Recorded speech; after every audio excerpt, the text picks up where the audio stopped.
সুতগদ্দি বা সুত গোস্বামীর ব্যাসাসন মন্দির পিছনে আছে। এই পুরানো মন্দির ভেঙে নতুন তৈরি হয়েছে, ভগবানের সামনে রাখা হয়েছে। 108 শালগ্রাম শিলা শ্রী শ্রী রাধাকৃষ্ণ বলরামজি এবং সুত গোস্বামীর গদি দর্শন করছেন। আমরা ভাগবতমে যে প্রথম আলোচনা ব্যাসদেব প্রথম দ্বিতীয় তৃতীয় 3টা শ্লোক মঙ্গলাচরণ করার পরে তিনি বলছেন একদা নৈমিষে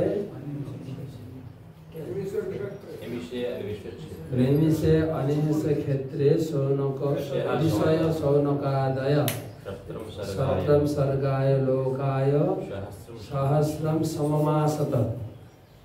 যে শ্লোকটা 4 নম্বর শ্লোক পড়বেন ওখান থেকে বলা আছে যে এক সময় নৈমিষারণ্যে যেখানে 88,000 ঋষিমণির সামনে ছিল সুত গোস্বামী, তিনি ভাগবত পুরাণ প্রবচন করেছিলেন। সে হচ্ছে এই জায়গা যে ভাগবতম নিয়ে আপনারা প্রচার করছেন।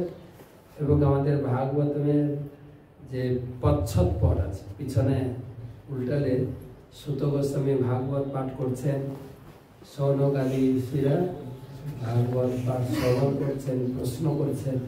সেই চিত্র অরিজিনাল চিত্র হচ্ছে এখানকার রইব এই জায়গায় আমরা এখানে উপস্থিত হয়েছে। এই জায়গায় যেখানে এখানকার মহান্ত বলছেন 88,000 ঋষি ছিল, যেখানে তখনকার দিনে যে আধুনিক সাউন্ড ব্যবস্থা এত কিছু ছিল না, কিন্তু তারা ছিলেন মুনি ঋষি।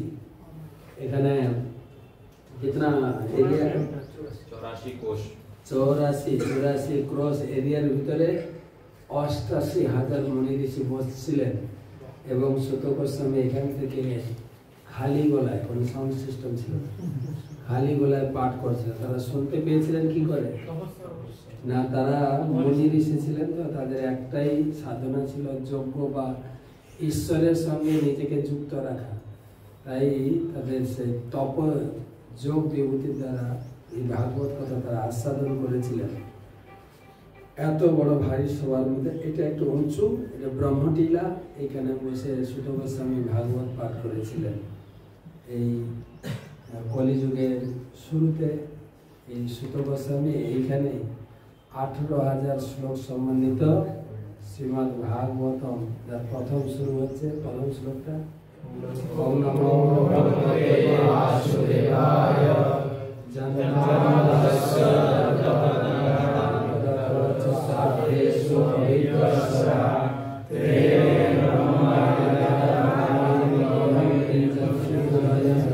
তেজোবায়ুমিদং যথা বিনিময়ো তত্র বিসর্গং মৃষা ধাম্না স্বেনা ভগবতো সম্পদং পদং ধীমহি ধাতুমা পঞ্চিত বৈদবত্র মুরারিসংসারং বেদেবং মাস্তমস্তুষ্যমদাকাতয়ং শ্রীমদ্ ভাগবতে মহামুনিতে কিংবাপরেশ্বর প্রকৃতি শুশ্রূষুনি প্রার্থনা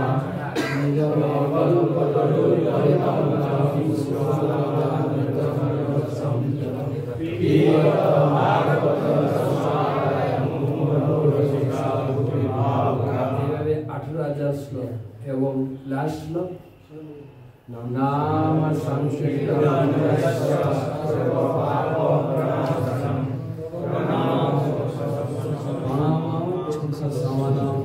নমামি হরিপরম। এই 18,000 শ্লোক সম্বন্ধিত ভাগবতের প্রথম স্কন্ধে ভাগবতম শুরু হয়। ভাগবতম শুরু হয়েছে দ্বিতীয় স্কন্ধ থেকে।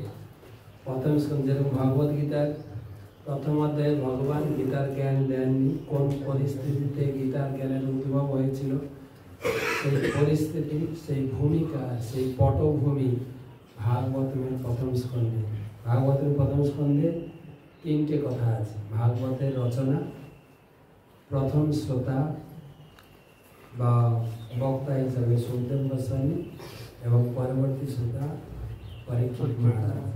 এই 3টা বিষয়ে প্রথম স্কন্ধে 19টা শ্লোকে দ্বিতীয় স্কন্ধে আলোচনা হয়েছে ভাগবতে প্রথমে সুখদেব গোস্বামী মঙ্গলাচরণ করেছেন এবং কি ভাগবতম বলবে তার ভূমিকা দেওয়া আছে। ভাগবতম 10টা বিষয়বস্তু। অত্র সর্ব বিষয়স্য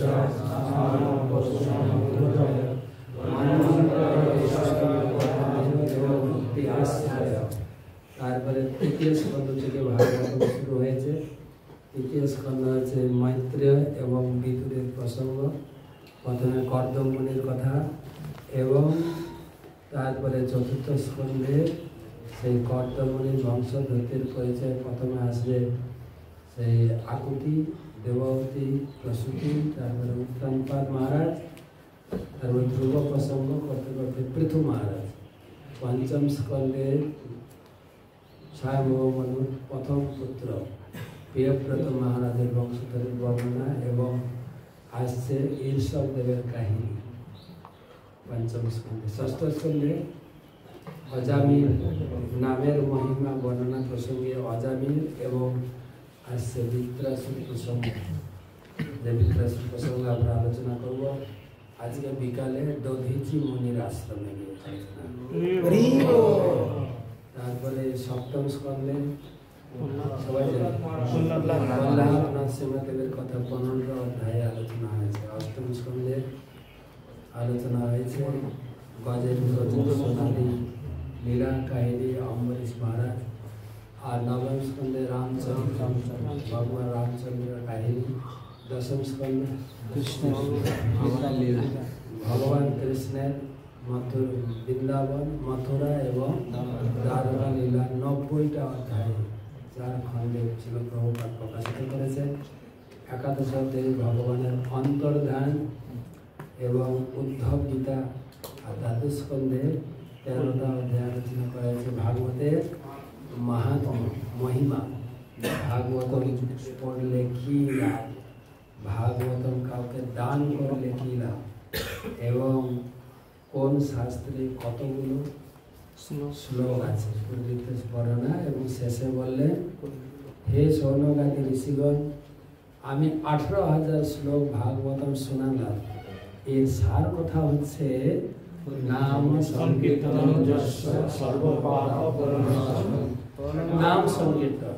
নাম সংকীর্তন হচ্ছে সমস্ত ভাগবতের সার কথা। হরে কৃষ্ণ হরে কৃষ্ণ কৃষ্ণ কৃষ্ণ হরে হরে হরে রাম রাম রাম হরে হরে।